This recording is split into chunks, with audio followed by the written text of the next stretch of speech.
The great Kevin Harlan once said, "Did we just see what I think we just saw?" And I don't know how else to classify the most improbable Utah Utes win I've seen possibly since I've been covering this team for 3 years now. Wow.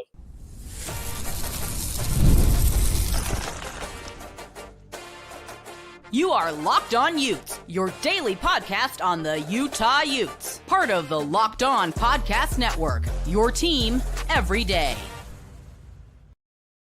It's a Utah win. Hello, everyone. JT Wistersill of Locked On Utes here. Thank you for making Locked On Utes your first listen and view of the day. All of that. Appreciate you tuning in the Locked On Podcast Network, #1 sports podcast network. Huge shout out to our everydayers.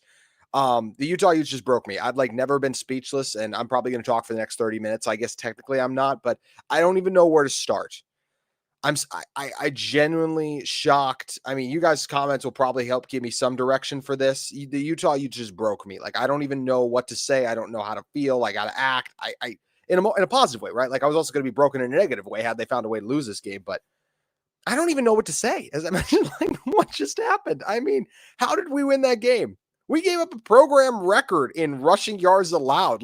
Kansas State got whatever they want on the ground. A Kansas State team, by the way, a reminder, they put up 14 points last week in Stillwater. A whopping 14 points on a bad Oklahoma State team. That's just what they are.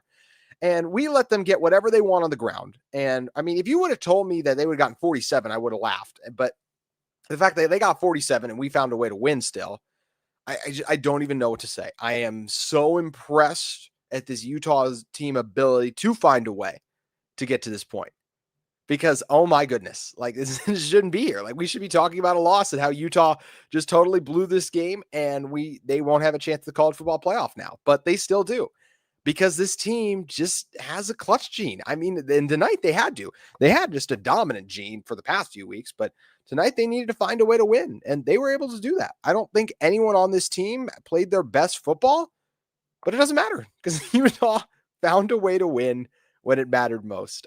Thank you guys for tuning into this. I'm JT Wistersill. I can't remember if I introduced myself. That's how oh my goodness, what just happened? What just happened? Just absolute shock I'm feeling. I'm sure all of you can join me too. We're just going to talk about this game. I'm going to go through some really quick thoughts that I have, and then we'll be taking your questions live. And I'm sure all of you are feeling the same way, just trying to organize them together. How about shout out Devon Dampier, man. Devon Dampier was not great. Honestly, as a passer overall in the day, he wasn't very good, but he delivered late. The throw to Larry Simmons in the end zone might have been his best throw as a Utah Ute. I'm sure there's another one I could be forgetting, but that was unreal. How about Bird Ficklin with his 3 touchdowns today, by the way? How fun was he to watch? They should have used him more in the second half. 7 carries, 54 yards, and 3 touchdowns for him. Wayshawn Parker, 100 yards again. Devon Dampier with the late run, the 59-yarder late to put this Utah team in a position. Corey Whitmore doing some things. Larry Simmons, Dallin Bentley. How about J.J. Buchanan made a few things happen too. And the Utah defense that struggled. But Lander Barton with the late pick. Levani Demooney, I thought, played well in the second half. I thought that Utah, we could talk about why this Utah run defense is so bad. Honestly, that'll probably be the deep dive on another episode, because all that matters is this team found a way to win. Great to see Lander get the late turnover. This Utah offensive line continues to be absolutely dominant, and I cannot believe that the Utah Utes found a way to win this game. So I'm sure all of you will be feeling the same way as me. So let's just start taking some of your questions live. I stopped watching because I was bad luck. You're welcome, everyone. Well, thank you, Brock. I'm sure we all felt like we were bad luck at some point. What a game. What a heart attack. I need a drink now. Hopefully Fano's okay. He actually did. Daly is gone though, I think, blown knee or shin. Spano, actually, I'm 90% sure he came in late on the last drive, so it was awesome to see out there too. But I don't think any of us can fathom how this just happened. But we're here. We got the win. Someone said anxiety to the max. I think we all feel that. I think the black uniforms are bad luck. Someone says. I mean, we found a way to win, so I mean that's all I care about. Someone said, let's go. Come on, Cincinnati. That's Utah's hope right now, right? Is Utah still alive as an at-large team? Sure. Oklahoma wins. Notre Dame wins. Oklahoma last week of the regular season has a bad LSU team with an interim coach. I don't see them losing. I don't see Utah with a performance like tonight leapfrogging Oklahoma. Utah's path to the college football playoff right now, because what we needed to happen outside of Utah isn't happening, is Cincinnati needs to beat BYU tonight, and then Utah has to somehow find a way to beat Tech in the Big 12 title game. And that's what's going to be. You're not going to put a 2-loss or 3-loss Utah team in the college football playoff, and that's okay. We can have that conversation another way. But yeah, go Cincinnati. Yeah, just wild. Only the Utes could do this. Go Utes. I think so. I can't believe a program rushing record to this Kansas State team is hard to fathom. I mean, shout out Jackson, 293 yards, 3 touchdowns, a Rice Eccles Stadium record. They threw up there. I'm trying to remember now if that was actually just for any back. I think it was just a visiting back, but could have been for a home back too. Wow, Avery Johnson only ended up 12 for 29, 102 yards. I thought he made some nice plays today, and obviously Utah's rushing defense was so bad. Oh my gosh, it was so bad. Leaving the game on, someone said right now, I cried on that Dampier run on 4th and 1. Shouldn't have been that close, but at least we got out of there with the dub. I mean, right after the 2-minute warning, right? Wayshawn Parker was just short right before, and we're all sitting there on pins and needles having to watch all these commercials, waiting for Dave Fleming's voice to come back on to guide us through what's going to happen. And it's just a huge run for the Utah Utes. Shout out to Jason Beck. He always uses the motion so well and used the motion there, and it created confusion with the linebackers. One of them moves over a little bit. All it takes is those couple steps, and then boom, Utah's able to get it blocked up. And wow, they just this team, man, I can't believe it. I really can't. I'm sure you guys are the same way, right? I like the eye patch. Great to see the eye patch as always. Overcoming adversity, JT. Yeah, overcoming adversity, shooting yourself in the foot, just about everything. We had to overcome this one, but we did overcome it. That's what mattered.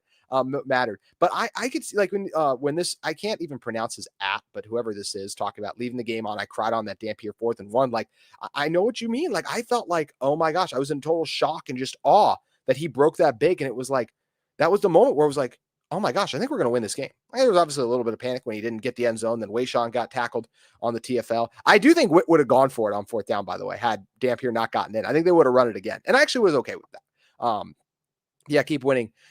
Utes are lucky they almost choked and may move down for that really bad home loss. Well, they didn't lose, but you're actually, I mean, we can have that conversation. There's a world where Utah moves down. I mean, Vandy looked really impressive today. Miami won in a more dominant fashion. There's a world, but at the end of the day, like we said, it doesn't really matter for Utah right now because it feels like their only path into the college football playoff, since Missouri's offense did not show up today, is for this team to win the Big 12, which is going to be easier said than done. But let's just focus on the fact that they win today. What if BYU lose tonight? Utah takes their place in the rankings. Yeah, they could. They could move up there. But a reminder, BYU's the first team out too right now. And we only have 1 week to go in the regular season. So it's going to take a lot for Utah to get in as an at-large team. Will the CFP committee still consider Utah now? I mean, everyone's been saying that we have to blow out our opponents to avoid getting jumped by the teams like Miami. Yeah, I mean, yeah, well, they're still going to consider us. Will we not drop? I can't guarantee that. We'll just have to wait and see. Dampier was clutch. He absolutely was the iPad. It was one of the first things I said. Like, you have to give so much credit to Devon Dampier. He is clearly still banged up. Has accuracy issues at time, but the throw to Larry Simmons, not once but twice too, on that other was 3rd and 22, and Utah converted it there with a great throw from Dampier. He had his moments, and you can still see the really good quarterback that's in there, even though I feel like part of the reason he's not throwing it well is he is banged up currently right now, but just incredible. Wow. I can't believe it, man. We do need Oklahoma to lose the eye patch. That'd be nice. Wow. If Tech loses to West Virginia and BYU wins out, it would be BYU versus Utah Big 12 championship game. The state might explode if that happened. Yes, it might. It very well might too. Someone said, do you agree that the refs were heavily on our side? I'll take it. Yeah, I thought they were probably they were a little more calls that benefited Utah. But honestly, like, let's look back in that first Kansas State drive. How many times are they going to beat themselves? Clearly a targeting on Dampier, clearly a face mask, just pass interferences. I have no issue too with the I have no issues with the no call pass interference. I know they threw the flag and waved it off. I didn't think that was egregious by Smith Snowden. I didn't like the call at the time, so I had no issue with them picking him up. And obviously I don't, because I'm a Utah guy, but like, I didn't think that was a very malicious one. I thought you can give him you're allowed to meet him in that spot. I feel like too. He didn't grab him anything. They just kind of ran into each other and then he came to the side. Like I felt like that was fine. If that's a slant, like at any other point in the field, I don't think that's called a penalty either. So that's something that matters too. We're going to keep this one rocking and rolling, guys, too. I am so excited to talk about this game. Keep sending your questions in as we got to talk about the Utah Utes. Absolutely incredible comeback. We're going to keep talking about it in one moment. But real quick, want to remind you guys, today's episode of Locked On Utes is brought to you by Gametime. College football is back, and I couldn't be more excited. The tailgates, the rivalries, the energy in the stands, there's just nothing like it. But let's be real, actually getting tickets can feel like more of a battle than the game itself. Endless queues, hidden fees, prices jumping at checkout. That's why I use Gametime, the app that gives the advantage back to fans. It's the easiest way to score last-minute tickets at the best prices with no surprise fees. What you see is genuinely what you pay. I pulled up Gametime, and in just a couple taps, I saw amazing deals. I'm talking about your favorite college football games as low as $25. The app made it super simple. I could even see the exact view from my seat before buying. Honestly, it's faster, cheaper, and less stressful than any other way I've ever bought tickets. So take the guesswork out of buying college football tickets with Gametime. Download the Gametime app, create an account, and use code LOCKEDONCollege for $20 off your first purchase. Terms apply. Again, that's promo code LOCKEDONCOLLEGE for $20 off. Swipe, tap, ticket, go. Download Gametime today. I just got through the ad read, and Utah still found a way to win that game. Oh my goodness. I'm still stunned. What a performance by this Utah team. Like we said, you just have to find a way to win, and that's what they were able to do too. How does a team rush for 472 yards and lose? Well, they weren't playing much defense either, right? Like that's the one thing we can say. Someone said Utah defense is trash. Better hope Utah doesn't make the CFP. They'll lose by 40. Go Utes. That's really interesting to say the Utah defense sucks, but then end it with go Utes. Look, this Utah defense, I don't think they suck. Were they, like coming in this weekend, Utah was top 10 in scoring defense. Does that mean they're one of the 10 best defenses in college football? No, pretty clearly not. I still think they're one of the 30 best. I don't know if they'll go one of the 20 best. I think if they were to play the likes of some of the best running teams in college football, like let's remember, yes, Tech wore Utah down, but there's also now a playbook out on how to beat Utah, and Tech did have second half success against Utah. So I think Tech would. Utah's probably gonna have to win a high scoring game in the playoff if they got there. I don't know if Utah's gonna hold anyone under 20 points with how bad the run defense was tonight. And if you're sitting here going, why was our run defense so bad? Well, we'll dive into it more on a future episode, but I genuinely think they just got their butts kicked. And I'm saying everyone got their butts kicked. I'm talking about the defensive linemen couldn't get off blocks. I'm talking about the linebackers unable to fill in the wrong gaps, making the wrong reads. I did not. Jonathan Hall, I thought, had a better second half than the first half. Lander Barton missed a big tackle late in the game. I know he got the pick, but like that last rushing touchdown Kansas State had, that was right by Lander Barton. Trey Reynolds, just like a lot, almost everyone. Teo Johnson, the last line of Utah's defense was not there today. And credit these guys, they stepped up, they made plays late, but like when you give up a program record in rushing yards, obviously things went wrong. So bad tackles. I thought Morgan Scalley should have adjusted. I thought way too frequently. Utah was just doing all kinds of things, whether it was just, shifting to the wrong gaps. I felt like they were blitzing guys in the wrong spots, and I would have adjusted and played more zone in the second half. Morgan Scalley, look, he knows a lot more about football than me, but I mean, Utah just continued to get bludgeoned doing the same thing over and over and over again. So I do actually feel like Kansas State outcoached Utah in this game. Although the one thing I will say, like if we're looking back on this game and one of the reasons that Utah won, I cannot believe that first, so Utah scores, right? And it's a 3-point lead for Kansas State, I want to say, late in the game. The first play the Wildcats had offensively, like Avery Johnson dropped back to pass. I was like, what? You have a program record of rushing yards against us. And they set their own program record, and you're going to throw the ball. And it was like a broken play. And then we stopped them next two. That was just weird. Very, very weird. Yeah, just absolutely crazy. Dampier saw Ficklin getting all those TDs and had to lock up and save his spot as QB1. I will have to talk about this on a future show too. I'm trying to remember the last time I saw something like what Bird Ficklin is doing, like where it's just like every carry he gets is just like boom and he's gone. I don't know why Utah wasn't giving him the ball more in the second half. I guess the fear was, do you want to take it out of Dampier's hands because he is QB1, and then living with the mistake of like, oh, our backup QB made the wrong play. Like, I guess that's the reason. But he should have been in more. Bird Ficklin is incredible right now. He is not there as a passer. Like that, Dampier is clearly QB1, even banged up Dampier. The throw he makes to Larry Simmons a couple times, Bird Ficklin has not shown the ability to make those type of throws yet. I think his only pass he attempted today, he was 0 for 1. And I remember it was not an accurate throw. Not that Dampier was super accurate in this game, but look, 18 for 33, 259 yards. He brought in some key spots where we needed him to, so give him credit there. Also, just shout out Wayshawn Parker. He is so much fun to watch play the game, and I love the way he runs the ball. This Utah offensive line is fantastic, by the way. The amount of time they give the pass game, the amount of lanes they open up in the rushing game is it's tremendous. By the way, what happened to Ryan Davis? I didn't see any like actual like official things said, but man, Utah missed him today. And credit Creed Whittemore. Creed Whittemore needs to be on the field more. Like they do all these 2-3 tight end sets where they have Lander Barton out there running routes. Love you, Lander. You got the pick, and I called your high school football game, which you scored a touchdown. But like Creed Whittemore, Ryan Davis, like get your most talented pass catchers on the field. I think Whittemore definitely should have been playing more honestly on the season if he's doing this. Like I'd rather have him lining up on the outside, trying to make plays and get open than some of the other guys that Utah's tried to trot out there, obviously. They gave Utah the game. I mean, kind of like, I mean, they scored 47 points and then we still had to drive the length of the field and make the play. So they didn't turn it over. And, like obviously there was that interception, that the 2-point conversion that Teo Johnson turned around and Utah won by more than 2 points. So could you say that flipped the momentum? Sure. But there were other things in there that matter too. Someone said, what an ending on the 4th and 1 down, scored a touchdown and got the interception. Wow. It's crazy. I mean, just an unreal ending. So happy for Lander too. Like what a career he's had at Utah, and for him to end it with, at least at Rice-Eccles Stadium, right, with an interception. I remember when he had that pick 6 against Weber State a few years ago. So cool for him to get it. And what a run by Dampier. It was massive. Huge Utah fan, but I feel for K-State. If I was Kyle, I'd tell their coach, y'all should have won, if I'm being real. They shared a moment at the end talking, so there might have been something said along that lines. Kansas State probably is looking at themselves like, how did we lose this game? And I think defensively, they couldn't slow down Utah's rushing attack either. And Utah made the big plays late. Kansas State did not, and give the Utes credit for that, and some big stops too. Utah scored 14 points in the last 2 minutes. That's what I mean.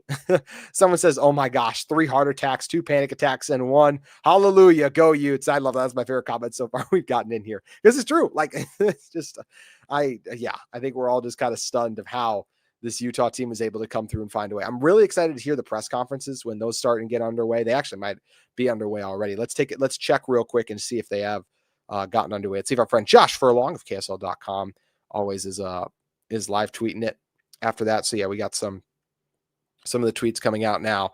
You see all the reporters, just everyone's just like, how, like just the craziness of it. I've seen Mark Otuaya was dancing in the locker room. That's all you can do after a win like that. Kyle Whittingham, this is now comes to us from Furlong, who is providing these tweets. Kyle Whittingham, I hope you enjoyed that one. That was one for the ages, but so proud of you guys for hanging in there. I'm curious if he was asked about if it was his last game. Here we go. So the very next comment from Josh Furlong is, Whittingham really getting emotional right now as he's talking about this game. He hasn't announced his retirement. The belief is that this is his last game at Rice-Eccles Stadium. It felt like it going into this week. There was a time even recently where I was starting to wonder, like, is this actually going to be Kyle's game? But when you start to think about, wait a minute, like he wanted to come back to go out on a higher note. That's what Utah's clearly doing this year. Him and Morgan, the broadcast, did catch them sharing a handshake at the end. And it seemed like a little bit of a passing of the torch, and the fact that he is getting emotional. I'm so happy we could send Kyle Whittingham out with a dub at Rice-Eccles Stadium here. Just tremendous. Whittingham said that Dampier's score at the end was surreal. It was a moment that you can't even dream up. It happens. I don't know about y'all. When Dampier did run that in, I instantly thought Cam Rising versus USC. I feel like that's the wildest home win that Utah's gotten since that moment, probably at home, right? I'm trying to think of the home moments, but that was in 22, 23, not a lot of great home moments. Like Utah won games, but I'd put that over all the blowouts mostly that year. 24, forgettable, obviously, and not a good home year for Utah. And then this year, I mean, what awesome home win like that came down to the wire. There isn't one, right? Like, so I would agree that that's just that moment. I won't forget that moment for a bit too. Whittingham said he didn't call the night an ugly win, said it was a close win, as he doesn't believe he needs to lobby for a spot in the playoff. We'll see if it's good enough. Okay, I guess it wasn't an ugly win. I mean, I don't know if he's been asked about his defense. His defense played pretty ugly, but made some plays late. Obviously Utah has a lot to clean up on, but they're just happy they won. Furlong also just made a good point here, saying Whittingham said ESPN had a 97% chance losing. And we were like, hey, there's 3% for us. Just talking about late in the game. Wow. I still am in shock. I'm sure like all of you are too. This is just one of those games you just look back on and you're just like, how did we do it? And they just find a way. Steve Bartle of KSL Sports said, also like quoting some of Whittingham's press conference comments, pretty grateful for our seniors to get their last win here at Rice-Eccles Stadium.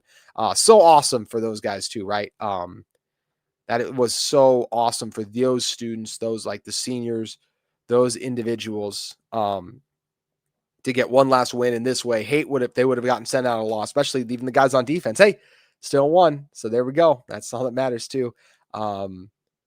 Whittingham apparently got choked up talking about games here at Rice-Eccles Stadium. This place obviously means a lot to him, and Kyle obviously means a lot to all of us for what he's done for this Utah team too. And he said it's incredible those fans hung around. That was a special treat for them. Special treat for all of us, Kyle. Definitely a few like scares and oh my goodness, what's going to happen too, but also some incredible moments too. Man, they're so happy for Lander on that interception too. Talked about, we felt like at some point in this game, Avery Johnson would turn it over. I didn't realize he would play overall. I feel like really well. I'm surprised he only had 100 passing yards. I thought he made some nice decisions, but I guess most of them came with his legs in the game, but he turned it over late trying to force something too. This win made me feel so happy for Kyle Whittingham. I agree. Kyle, yes, I've criticized Kyle at several times throughout this season, but I also said, like just on my show last week, he's arguably the best coach to ever play here. What he's guided Utah through is tremendous.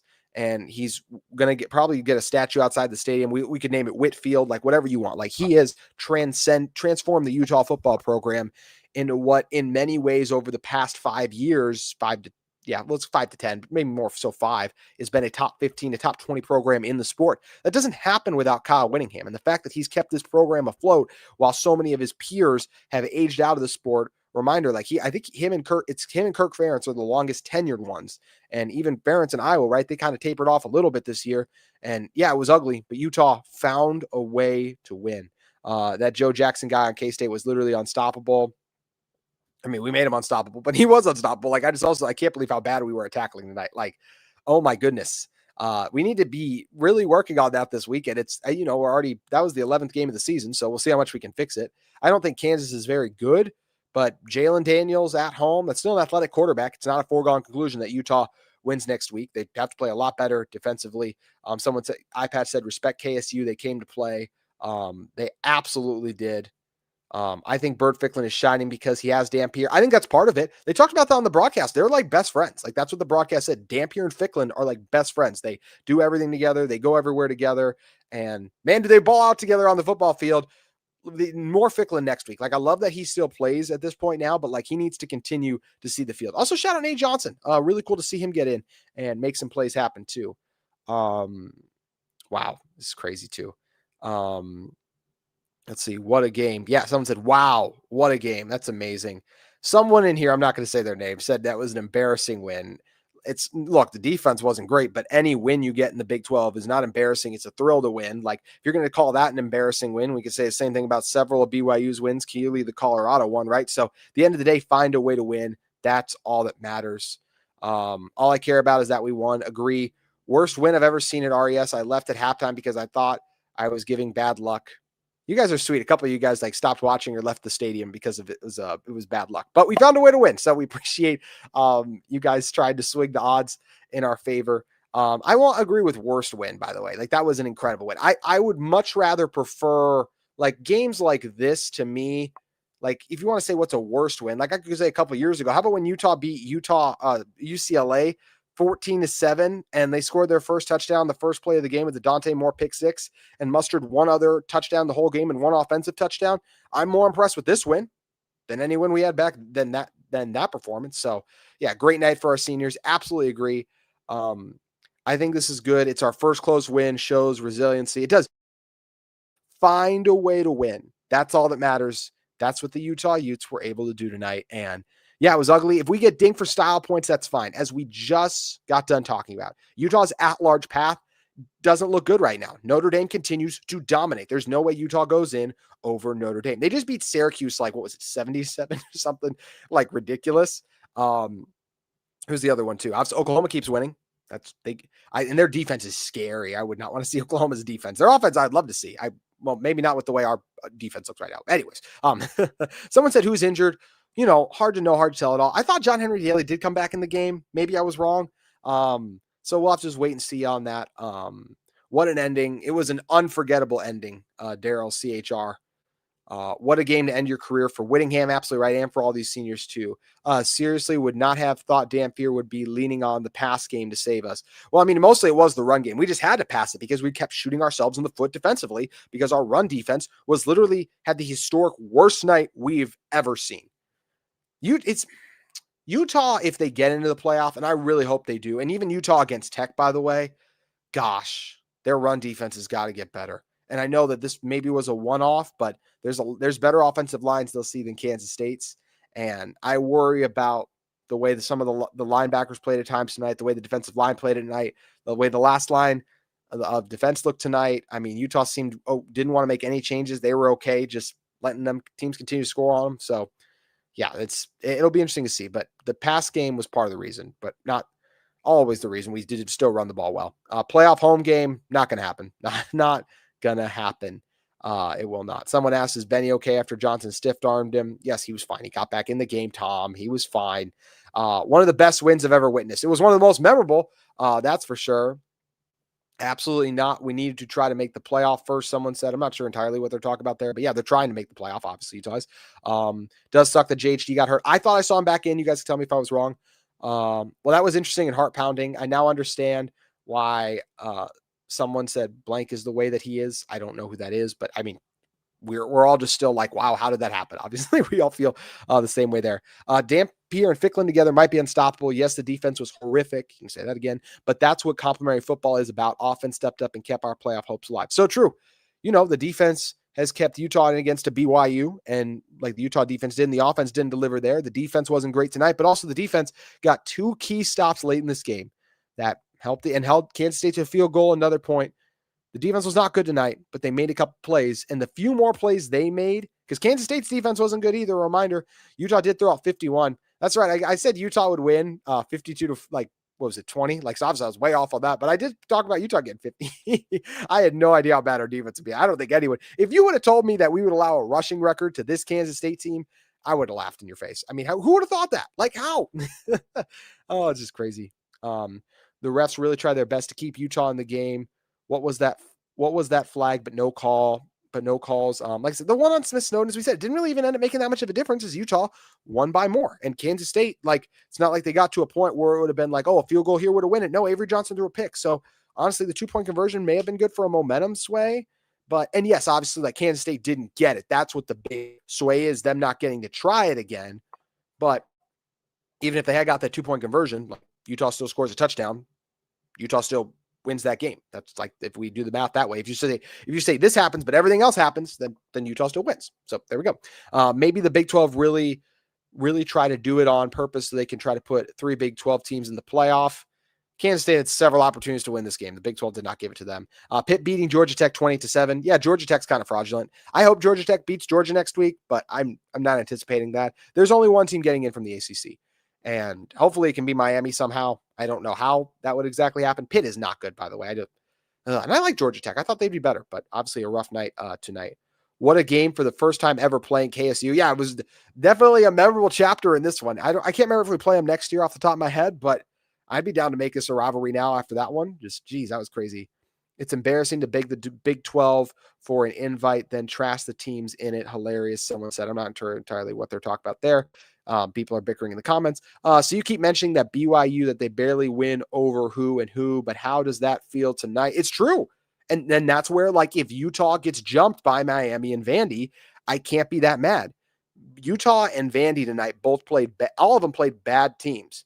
And I'd say Vandy, like, dominated a Kentucky team. Virginia Tech's not very good. They were already, like, James Franklin was on the broadcast. That's how moved on to next year they are. But Miami won by 20 there. We squeaked out a win over a not very good Kansas State team. Although I will say a Kansas State team that, yeah, I don't think they're the greatest and they didn't look good against Oklahoma State, but their losses outside of the Army one, and even Army's not a bad group of 5 team. Like, they're not terrible. Like, I don't think Kansas State is an awful team. I don't think they're one of the 3 worst teams in the Big 12. Like, they lost to Baylor, we can say that, but they're clearly better than West Virginia, Oklahoma State, and Colorado right now. So, and Utah has a ton of blowout wins. So I'm okay with that. They had to squeak one out. Pretty much everyone has had to squeak one out against a bad team. So I think that's okay for Utah. KSU is heading to the Creamery for moral support. Hilarious. They should. I would say if I lost that game, I need ice cream and it'd probably be a long sleepless night there. Be honest, y'all's secondary defense looks horrible the whole game. The secondary looked bad. I mean, the run defense was all time awful. We only allowed 102 passing yards. So I don't really know if we can say the secondary looked terrible. I don't feel that way. Get your last couple questions in, guys. We're going to be winding this one down to KS got away with a lot of holding. The O-line were tackling our D-line. But they also got great push. Like, I don't know. Maybe there could have been a couple more of those, but at the same time, like, they they got incredible push and were moving us around a couple times too. Masterclass in pettiness by Kyle Whittingham, managed to win his last game at home while also destroying BYU's quality win for the season. Look, Utah is still a 10-2 team, so they are still very much so a quality team. Is Utah one of the 15 best teams in college football? I'd still say yes. If you want to say, like, and also let's remember who lost tonight, USC. It's the 15th ranked team. I still think it's pretty clear that Utah is one of the 15 best teams, especially with Georgia Tech currently getting hammered by Pitt at this moment. So what's the issue stuffing the run? We talked to, actually, one of the comments next is absolutely part of it. Someone said missing Tanuvasa, missing Tafuna, missing Peppa. The Utah, I really believe, and I said this during the offseason, Utah should have added a veteran defensive tackle. They really could have used one tonight. The run defense wasn't good. I thought Dallas Vakalaki, I thought he played pretty well overall, had one like offside penalty, but that was it. But honestly, the group overall, like the whole D-line, the linebackers, everyone just got pushed around. It was crazy to watch and see Kansas State just win the line of scrimmage, win their matchups, and it was very few times that Utah like would get off a block and make a play. So few tackles for loss, which was crazy. Yeah, 98-point game, Josh Meacham mentions. I hope if y'all did put money on this, I hope you did the over. That was something that Christian Rao, the host of Locked On Kansas State, said. He said, bet the over. He was absolutely right. Here we go. Yep, Whitlet, Kansas State almost won just to screw the team down south. Hey, there he did. He very well did too. Definitely a Big 12 shootout, one we won't forget anytime soon. Isn't there another team for Utah playing right now? Sunset. Well, yeah, talk about BYU anyways. A win is a win. That's a great point. Like that's all we could do at this point when we're talking about it, right? If you wanted to see Utah could win a shootout, there it was. Yes, if you wanted to like not just a shootout, but like a shootout where you shoot you're so bad defense. Like normally shootouts are because you're giving up a lot of air yards, not because you're getting just absolutely dominated on the ground and giving up big play after big play. What was it, Kansas State? I have it on my phone. What did Kansas State average in the first half? Let me remind you again. It was they averaged had 348 first half rushing yards. The Jackson averaged 23 yards a carry. He had 10 for 236 at the half. And overall, they were averaging 18 yards a run. That's just insane. And we won the game. Like our run defense was awful, and we run the game. Let's see what else we got to. Most, like I said, we're about to wrap this one up too, guys. Utes is absolutely the truth. USC couldn't run with the Ducks. No, they couldn't, and they ended up losing too. Next week, what are the games to watch for Utah's CFP chances? We'll have to talk about that another day. Grebler 258. Because biggest thing right now, like if you want to watch a game, and some of you will probably be tuning in anyways because it is just the team down south, and we're interested to see what happens with our rival. It's the BYU Cincy game. Like Cincy needs to beat BYU. I don't see how BYU will lose to UCF next week. Cincy needs to beat BYU. Then Utah has a path to the Big 12 title game, and that's all they can ask for. And they'll have to see, and they're probably going to see Texas Tech. And I don't want to see Texas Tech because they're a really good team, but we'll see if we're there. Utah's done as far as playoffs concerned. Just think about when the committee looks at a team, they gave up 500 rushing yards to Kansas State. As we said, like at-large team, yeah, probably, but their at-large chances already weren't good anyways. So, yeah, it's it's crazy, guys. Really appreciate you all tuning in to this live edition of Locked On Utes. Utah wins the game that I said it would have made me speechless. I guess I did talk for 32 minutes. It's not like I know what I said. I blacked out, just like I blacked out for the end of the football game. Like, how did we just win that game? It's it's crazy. As I said, if you guys want to watch a game and be like, okay, what needs to happen for us to get to the college football playoff? The biggest thing right now, let's get BYU to lose to Cincinnati. Hopefully, go Bearcats. We'll see what happens from there. It is 8:42. So before we hop off here really quick, let's do a score check. BYU Cincinnati, so we can see if it is actually going. BYU's up 7-0 to end the first quarter, so we'll see from there. Cincinnati's about to score, though, so should be 7-7 after one, so that's the biggest thing. Shout out Kyle Whittingham for what is likely his last ever win as the head coach of Utah football. Shout out Devon Dampier for coming through when it matters most. Shout out Wayshawn Parker for another nice game on the ground.